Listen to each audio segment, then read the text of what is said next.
की बात है। युद्ध की भूमि में महाभारत के युद्ध का समय आने वाला था। अर्जुन, धर्मराज युधिष्ठिर के भाई, अपने धर्म के लिए संघर्ष कर रहे थे। उन्होंने अपने मित्र और शिक्षक भगवान श्री कृष्ण से सार्थक गुरुत्व में साहस और उपदेश प्राप्त किया। युद्ध के समय अर्जुन को मोहित हो गया और उन्होंने अपने धर्म को लेकर संदेह किया। भगवान श्री कृष्ण ने उन्हें धर्म और कर्म की महत्वपूर्ण बातें सिखाई, जिससे अर्जुन ने अपने कर्तव्य के प्रति प्रतिबद्धता को पुनः प्राप्त किया। युद्ध के दिन अर्जुन ने अपने कर्तव्य का पालन करते हुए शत्रुओं के प्रति अपने योद्धा भाव को प्रकट किया और महाभारत युद्ध में धर्म की विजय हुई। इस कहानी से हमें ये सीखने को मिलता है कि जीवन में हमें कभी भी अपने कर्तव्य से मोहित नहीं होना चाहिए। धर्म और कर्म के पालन में हमें सदैव सच्चाई, न्याय और निष्काम भाव से आगे बढ़ना चाहिए।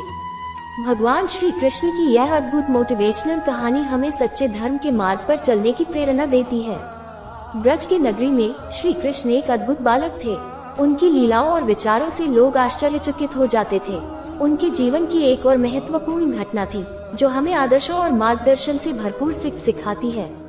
कृष्ण की बचपन की एक घटना थी जब उन्होंने अपने साथियों के साथ घास चरने के लिए गए। वहाँ उन्होंने एक बड़े सांप को देखा। उनके साथी भाग गए, लेकिन कृष्ण स्थिर रहे। उन्होंने अपनी बांसुरी बजाई और सांप को सम्मोहित कर लिया। इस घटना से हमें ये सीखने को मिलता है कि जीवन में सामना करने वाली समस्याओं को डर के साथ नहीं, बल्कि साहस और निश्चय से परिभाषित किया जाना चाहिए। कृष्ण ने अपनी विवेकपूर्ण और धीरजभरी व्यक्तित्व के माध्यम से हमें ये बताया कि हमें अपने अंदर की शक्ति पर विश्वास करना चाहिए। उनके जीवन से हमें ये सीख मिलती है कि हमें अपने लक्ष्यों की प्राप्ति के लिए निरंतर प्रयासरत रहना चाहिए, चाहे रास्ते में कितनी भी मुश्किलें क्यों न हो। उन्होंने हमें ये भी याद दिलाया कि विफलता और सफलता के बीच का मार्ग संघर्ष से भरा होता है और हमें इसमें सहनशीलता और साहस दिखाने की आवश्यकता होती है। कृष्ण की यह मोटिवेशनल कहानी हमें ये सिखाती है कि हमें हमेशा अच्छे कर्मों के माध्यम से आत्मनिर्भरता और समृद्धि की ओर बढ़ना चाहिए। उन्होंने हमें ये भी याद दिलाया कि अपने कर्तव्यों का पालन करने में समर्थ होना हमारे जीवन का सच्चा मार्ग होता है। उनके उदाहरण से हमें ये भी सीख मिलता है कि भगवान की प्राप्ति के लिए हमें समर्पित और निष्ठावान रहना चाहिए। इस प्रकार श्री कृष्ण की इस मोटिवेशनल कहानी से हमें अपने जीवन में सफलता की ओर एक मार्गदर्शक दिशा प्राप्त होती है।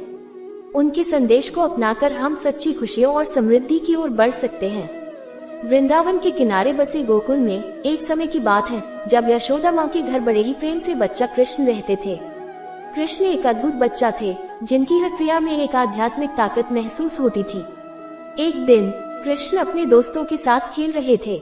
उनकी आंखों में हर एक कार्य में भगवान की दृष्टि थी। एक बार उनके खेलने का एक तोता गुजर रहा था, जिसने एक सुंदर मुकुट बरवाया हुआ था। कृष्ण ने तोते को पकड़ा और उसका मुकुट छीन लिया। तोता चिल्लाते हुए उड़ गया और कृष्ण के पास लौटा।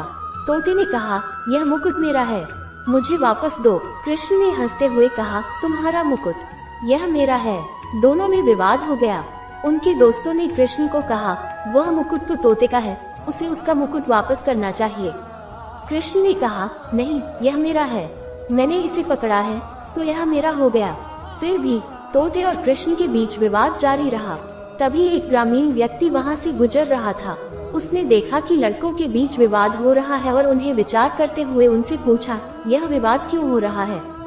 कृष्ण ने अपनी दोस्तों के साथ अपनी पकड़ में मुकुट दिखाया और कहा, यह मुकुट मेरा है, मैंने तोते से इसे छीना है। ग्रामीण व्यक्ति ने मुस्कुराते हुए कहा, बच्चों, ये तो तुम्हारा है, लेकिन तोते को भी उसका मुकुट वापस करना चाहिए। अगर तुम उसे इसे वापस देते हो तो तुम भले के लिए अच्छा कर रहे हो। कृष्ण ने ग्रामीण व्यक्ति की बात मानी और तोते को उसका मुकुट वापस कर दिया।